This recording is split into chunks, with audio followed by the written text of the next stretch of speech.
Hello बच्चों, आज का टॉपिक है हमारे पास torque on current carrying coil in a uniform magnetic field. Previous topic हमने किया था कि एक हमने कंडक्टर रखा था मैग्नेटिक फील्ड के अंदर। ये हमने मैग्नेटिक फील्ड ले ली इनवर्ड और यहाँ पे हमने कंडक्टर लिया। चार्ज की जो वेलोसिटी वो इस डायरेक्शन में, राइट हैंड पाम रूल लगाया तो मैग्नेटिक फील्ड इनवर्ड और वेलोसिटी ऊपर की तरफ, फोर्स किधर आ गई, इधर साइड। तो इसमें हमने फोर्स फाइंड आउट की थी और वो फोर्स का फॉर्मूला आया था हमारे पास BIL। ओके, अब यहां पर हमने एक कॉइल को लिया है। ये हमारे पास रेक्टेंगुलर कॉइल है, PQRS कॉइल को लिया है।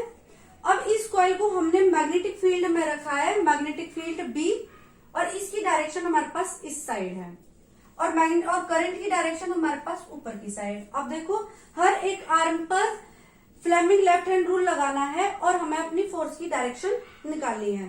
देखो, करंट ऊपर की तरफ मींस ये करंट आपका ऊपर की तरफ, मैग्नेटिक फील्ड इधर साइड, फोर्स किधर हो गई आपके पास, इनवर्ड। फोर्स किधर हो गई आपकी, इनवर्ड। इसमें देखो आपके पास मैग्नेटिक फील्ड आपके पास इस डायरेक्शन में, करंट आपका किस डायरेक्शन में होगा, देखो करंट आपका ऐसे, मैग्नेटिक फील्ड ऐसे, तो करंट कुछ हमारे पास इस तरह से होगा, इस तरह से, इस तरह से, ठीक है, ऐसे हो गया सेट। करंट ऐसे जा रहा है, मैग्नेटिक फील्ड ऐसे, तो फोर्स आपकी नीचे की तरफ। सेम इसमें करना है आपको, करंट डाउन, मैग्नेटिक फील्ड आपकी इस तरह से, फोर्स की डायरेक्शन बाहर की तरफ। ऐसे इसमें अप्लाई करना है कि मैग्नेटिक फील्ड आपकी इस डायरेक्शन में, करंट कैसे चलेगा आपका इस डायरेक्शन में, तो फोर्स हो गई आपकी ऊपर की तरफ, ठीक है। यहाँ पर हम जितनी, ये हो गई हमारे पास साइड, PQ हमारे पास B है और PS हमारे पास L, QR भी हमारे पास क्या हो जाएगी, L, और SR हमारे पास क्या आ जाएगी, B आ जाएगी। ये इसकी एक्सिस है। मीन्स हमें देखना है इसके टॉप व्यू से कि मैंने एक नोटबुक ली, ये वाली। इस नोटबुक में मेरी पहले कॉइल इस तरह से फ्लैट ऐसे रखी हुई है, प्लेन, और मैग्नेटिक फील्ड की डायरेक्शन ऐसे है, तो इसके टेंजेंट से टच होकर चली जाएगी। तो इस कंडीशन में आपका टॉर्क क्या हो जाएगा, 0 हो जाएगा। फोर्स भी, मैग्नेटिक फोर्स एक भी लाइन आपके पास नहीं हो रही है इसमें। अब ये देखो, जैसे अब इसमें देखो, एक फोर्स आपकी ऐसे अंदर की तरफ और एक फोर्स आपकी इस तरह, तो कैसे कॉइल को रोटेट करा रही है, ऐसे। जैसे कॉइल आपकी ऐसे रोटेट करेगी कुछ एंगल पे, देखिए कि एक फोर्स आपकी ये जो अंदर की तरफ, यहां से फोर्स अंदर की तरफ लगी और ये फोर्स आपकी इस तरह से, तो कपल एक्ट हो गया ऐसे। तो कुछ एंगल पर आपकी ये कॉइल क्या हो जाएगी, रोटेट हो जाएगी। अब इसका हमें टॉप व्यू से देखना है। टॉप व्यू से पहले ऐसे है तो कॉइल ऐसे हो गई, इस तरह से। टॉप व्यू से अपनी नोटबुक से चेक करना, इस तरह से, ऐसे कुछ एंगल पर मैंने टॉप व्यू का डायग्राम बनाया कि जो मेरी ये SR है वो इस तरह से दिखाई देगी, मुझे इस तरह से टेढ़ी दिखाई देगी, स्लैंट। तो जिसकी हमारे पास डिस्टेंस कितनी है, B डिस्टेंस है। अब ये देखो, एक फोर्स हमारे पास अंदर की तरफ और ये फोर्स हमारे पास बाहर की तरफ। ये फोर्स अंदर की तरफ, ये मेरी फोर्स बाहर की तरफ, और ये हो गई मेरी साइड, ठीक है, और ये B है। तो ये आपको पता है कि जो हमारे पास ये एरिया है इसका सरफेस, और जो हमारे पास एरिया वेक्टर होता है वो हमेशा क्या होता है, परपेंडिकुलर होता है। कहीं भी ले जाओ उसको क्या होगा, ये आपका परपेंडिकुलर होगा। तो जब ये आपका परपेंडिकुलर होगा, ये मैंने ले लिया एरिया वेक्टर, ये परपेंडिकुलर फोर्स हमारे पास ऐसे थी। तो जब ये लाइन आपकी इस तरह से आई तो ये मैग्नेटिक फील्ड के साथ एंगल बनाया इसने अल्फा, तो ये एंगल भी क्या होगा आपके पास, अल्फा। अब ये देखो, हमारे पास इसमें मैंने एक ट्रायंगल लिया है, ये हमारे पास B हो गई, ये फोर्स, ये इधर साइड फोर्स, तो ये हमारे पास मैग्नेटिक फील्ड के साथ ये एंगल बना अल्फा। जब ये लाइन आपके पास टेढ़ी है तो एरिया वेक्टर भी थोड़ा सा टेढ़ा होगा, एरिया वेक्टर। ये एंगल ले लिया मैंने थीटा। ये एरिया वेक्टर इस सरफेस के साथ कैसा होता है आपका, परपेंडिकुलर होता है। परपेंडिकुलर होता है तो हमारे पास जो थीटा प्लस अल्फा किसके इक्वल आ गया, 90 के इक्वल, और थीटा किसके इक्वल आ जाएगा, 90 माइनस अल्फा। ये जो थीटा है ये हमारे पास क्या आ गया, 90 माइनस अल्फा आ गया। यहां पर फिर एंगल कितना होगा, ये मेरे पास 90 डिग्री, ये 90 plus alpha, 90 plus angle 90 plus alpha plus this angle, इस एंगल को डिनोट कर दिया मैंने थीटा से। तो इन सब का ट्रायंगल सम थ्योरी से आपके पास क्या हो जाएगा 180 का, मीन्स देखिए अल्फा प्लस 90 प्लस थीटा किसके इक्वल हो गया 180 के इक्वल। तो यहां से थीटा की वैल्यू क्या आ जाएगी हमारे पास 90 माइनस अल्फा। अब ये देखिए कि जो ये एंगल थीटा और ये थीटा ये दोनों क्या है हमारे पास इक्वल, दोनों क्या हो गए हमारे पास इक्वल हो गए। तो मैंने इसलिए यहाँ पे क्या लिख दिया ये थीटा लिख दिया है। अब हमारे पास परपेंडिकुलर डिस्टेंस कौन सी होगी एससी होगी। परपेंडिकुलर डिस्टेंस क्या होगी मेरे पास एससी होगी। SC perpendicular upon hypotenuse. Hypotenuse क्या आ गया हमारे पास एसआर, ये बन जाएगा आपका साइन थीटा। तो एससी क्या आ जाएगी हमारे पास बी साइन थीटा के इक्वल। एसआर हमारे पास कितनी है बी, ये आ जाएगी हमारे पास S C is equal to B sine theta. और एस सी क्या आपके पास परपेंडिकुलर डिस्टेंस। हमें क्या फाइंड आउट करना था इसमें टॉर्क निकालना था। क्या निकालना था टॉर्क निकालना था। तो टॉर्क आपको पता है टॉर्क क्या होता है फोर्स इंटू में perpendicular distance, force into perpendicular distance.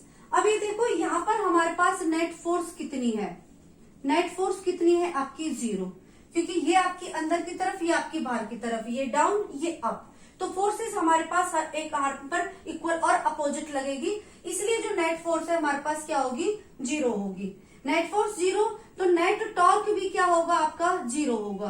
तो लीनियर मोशन नहीं, बट जो टॉर्क होगा यहाँ पर हमारे पास किसके कारण होगा आर्म ऑफ कपल के कारण। आर्म ऑफ कपल ये फोर्स हमारे पास क्लियर करेंगी एक्ट करेंगी, ये अंदर की तरफ ये फोर्स आपकी बाहर की तरफ। तो कॉइल ऐसे रोटेट करेगी, मीन्स यहाँ पे मैंने अभी बताया ये अंदर की तरफ ये बाहर की तरफ, इस तरह से कॉइल क्या करेगी आपकी रोटेट करेगी। तो यहाँ पर आपकी टॉर्क की कंडीशन लग गई। टॉर्क की कंडीशन लगी आपके पास, ये ध्यान रखना नेट फोर्स आपके पास क्या है 0 है। तो इस वाली आर्म के लिए नेट फोर्स क्या होगी हमारे पास, इस वाली आर्म के लिए आप निकाल सकते हो।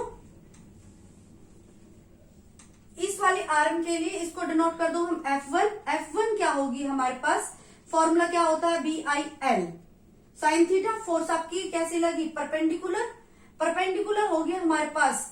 तो ये हमारे पास क्या आ जाएगी मैग्नेटिक फील्ड B है, करंट I है और ये लेंथ क्या होगी L। ऐसे ही ये किसके इक्वल हो जाएगी इस लेंथ इस फोर्स F2 के इक्वल, बट ये क्या होगी आपके पास अपोजिट होगी, ये क्या होगी अपोजिट। तो ये फोर्सेस क्या हो जाएंगी आपकी कैंसिल आउट हो जाएंगी। सेम ये आपके कुछ एंगल पर है अल्फा, तो साइन अल्फा आ जाएगा इसमें आपके पास, ये इक्वल और अपोजिट। तो F इसको डिनोट कर दें हम 3, इसको डिनोट कर दें 4, तो F4 और F3 भी क्या होंगे आपके पास इक्वल एंड अपोजिट। सो ये भी क्या हो जाएंगे आपके पास कैंसिल आउट। ओके, तो ये आपको पता है ये फोर्स आपके पास डाउनवर्ड, जो ये फोर्स आपके पास डाउनवर्ड, ये फोर्स आपकी अपवर्ड, ये फोर्स आपकी इनवर्ड और ये फोर्स आपकी आउटवर्ड। तो नेट अब हमारे पास टॉर्क निकालना है। टॉर्क किसके इक्वल होगा tau is equal to F into में परपेंडिकुलर डिस्टेंस। फोर्स क्या होगी हमारे पास, एक फोर्स लेनी है मैग्नीट्यूड, तो या F1 की लो या F2 की, दोनों सेम है। तो ये आ जाएगा हमारे पास BIL। परपेंडिकुलर डिस्टेंस क्या होगी हमारे पास SC, SC क्या होगी परपेंडिकुलर डिस्टेंस BIL, SC क्या होगी हमारे पास B साइन थीटा। ये आ गया आपके पास लेंथ इंटू ब्रेथ, ये आ गया हमारे पास एरिया, एरिया आ गया। अब ये देखो मैंने आपको बताया था कि I इंटू ए क्या होता है आपका magnetic dipole movement, magnetic dipole movement होता है। और यदि नंबर ऑफ टर्न्स हो तो ये n से मल्टीप्लाई हो जाएगा आपका। तो अब हमारे पास टाउ किसके इक्वल आ जाएगा, टाउ आएगा हमारे पास mv sine theta. Vector form आपको पता है टॉर्क आपकी वेक्टर फॉर्म है, तो वेक्टर फॉर्म में क्या लिखेंगे हम m क्रॉस b। ये आ गई हमारे पास वेक्टर फॉर्म। मैक्सिमम कब होगा टॉर्क, जब थीटा आपके पास क्या हो जाएगा, थीटा कितना आ जाएगा आपका 90 डिग्री। तो टॉर्क क्या होगा हमारे पास mv। और जब आपके पास थीटा क्या हो जाएगा 0 होगा तो टॉर्क भी क्या हो जाएगा आपका 0। और 0 किस केस में होगा, जब ये आपके पास आपको पता है एंगल आपके किस किस के बीच में, एरिया वेक्टर और मैग्नेटिक फील्ड के बीच में है। तो जब ये हमारे पास बिल्कुल मैग्नेटिक फील्ड के पैरेलल आ जाएगी तो आपके पास एंगल क्या आ जाएगा 0 हो जाएगा। कोई भी मैग्नेटिक फील्ड लाइंस आपकी उस एरिया में से पास नहीं होंगी, तो आपके पास टॉर्क क्या हो जाएगा, 0। और उस कंडीशन में क्या होगा, आपके पास मिनिमम होगा। ये कंडीशन किसकी आएगी आपके पास, मिनिमम की, और ये कंडीशन किसकी आएगी आपके पास, मैक्सिमम की। और ये आपका रोटेशन अगेन आ जाए 180 डिग्री पर, तब भी आपके पास टॉर्क क्या होगा, 0 होगा। ओके। सबसे बड़ी दिक्कत इस कॉइल के अंदर क्या आती है, हम ये रह जाते हैं कि हम इसको देखें कहां से देखें, किस तरह से इसको सॉल्व करें, क्या दिक्कत आती है इसमें हमारे पास। बस हमें इस क्वेश्चन के अंदर देखना है टॉप व्यू से, कि जब हम इसको टॉप व्यू से देख लें तो ये हमारे पास क्या हो जाएगा, सही हो जाएगा। ठीक है, टॉप व्यू से देखें इसको, कहां से देखें, टॉप व्यू से देखें तो ये हमारे पास क्या होगा, करेक्ट होगा। और आपको बस ये अपनी एक नोटबुक लेनी है और नोटबुक पर उसको देखना है कि जब हम उसको कुछ एंगल पर क्या कर देते हैं, घुमा देते हैं, और एक पेंसिल रखना या पेन रखना, उससे आपको समझ आ जाएगा कि हमें इसमें करना क्या था। Okay, thank you.